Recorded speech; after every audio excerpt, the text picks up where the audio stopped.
আজি বিশ্ব মহাবীৰ চিলাৰায় ৫১৫ সংখ্যক জন্ম জয়ন্তী। সমগ্ৰ অসমৰ লগতে কামৰূপ জিলাৰ সদৰ আমিনগাঁৱৰ চিলাৰায় উদ্যানতো বৰ্ণাঢ্য কাৰ্যসূচীৰে উদযাপন কৰা হয় চিলাৰায় দিৱস। কামৰূপ জিলা কোচ ৰাজবংশী সন্মিলনৰ উদ্যোগত আৰু কামৰূপ জিলা প্ৰশাসনৰ সহযোগত অনুষ্ঠিত কৰা হৈছে চিলাৰায় দিৱস। প্ৰাক্তন বিজেপিৰ সভাপতি ভৱেশ কলিতাই চিলাৰায় প্ৰতিমূৰ্তিত পুষ্পাঞ্জলি প্ৰদান কৰি বিশ্ব মহাবীৰগৰাকীৰ আদৰ্শৰে সকলোকে উদ্বুদ্ধ কৰিবলৈ আহ্বান জনাইছে। কামৰূপ জিলা আয়ুক্ত দেৱকুমাৰ মিশ্ৰই বন্তি প্ৰজ্বলন কৰা কাৰ্যসূচীত সামৰিক অভিবাদন প্ৰদান কৰে কামৰূপ জিলা আৰক্ষী অধীক্ষক ৰঞ্জন ভূঞাই।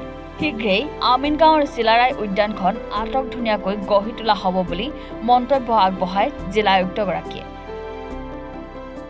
মহাবীৰ চিলাৰায়ৰ আজি ৫১৫তম জন্ম জয়ন্তী আৰু মাঘী পূৰ্ণিমাৰ দিনটোত তেখেতে জন্মগ্ৰহণ কৰিছিলে। আৰু বীৰ চিলাৰায় আৰু লগত আমিনগাঁৱৰ এক বিশেষ ইতিহাস আছে। কাৰণ এই গোটেইখিনি ঠাই আমি যদি চাওঁ কোচ হাজোৰ অন্তৰ্ভুক্ত আছিলে আৰু এই গোটেইখিনি ঠাই কোচ সাম্ৰাজ্যৰ অন্তৰ্ভুক্ত আছিলে, আমি সকলোৱে জানো। একদম সুদীৰ্ঘ কোচবিহাৰৰ পৰা ইফালে দৰং জিলালৈকে কামৰূপৰ উত্তৰ পাৰৰ গোটেইখিনি সমগ্ৰ অঞ্চল কোচ ৰাজবংশ আছিলে। আৰু এই কোচ ৰাজবংশ বিস্তাৰ কৰাত বীৰ চিলাৰায় নৰনাৰায়ণ তেওঁলোকে প্ৰতিষ্ঠা কৰিছিলে আৰু সম্প্ৰসাৰিত কৰিছিলে। আৰু সমানে আহোমৰ লগত আন এক সমশক্তি হিচাপত তেওঁলোকে নিজকে প্ৰতিষ্ঠা কৰিবলৈ সক্ষম হৈছিলে। মহাবীৰ চিলাৰায় অকল যে এজন যোদ্ধা বা বীৰে আছিলে সেইটো নহয়, তেখেত এজন সমাজ সংস্কাৰক আছিলে।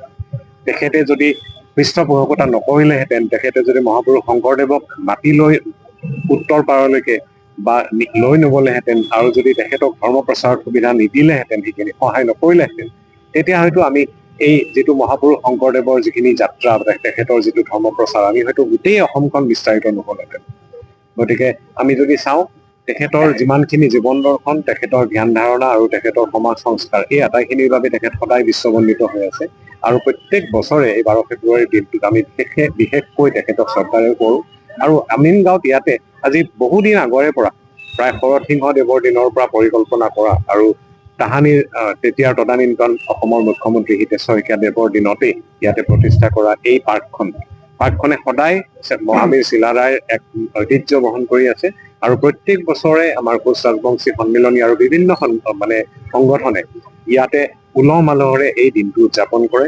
আৰু লগতে অসম চৰকাৰৰ GMDA আৰু আন দায়িত্বশীল যিবিলাক আমাৰ সংস্থা আছে, তেওঁলোকে সময়ে সময়ে ইয়াতে সৌন্দৰ্য বৰ্ধনৰ কাম কৰি আছে।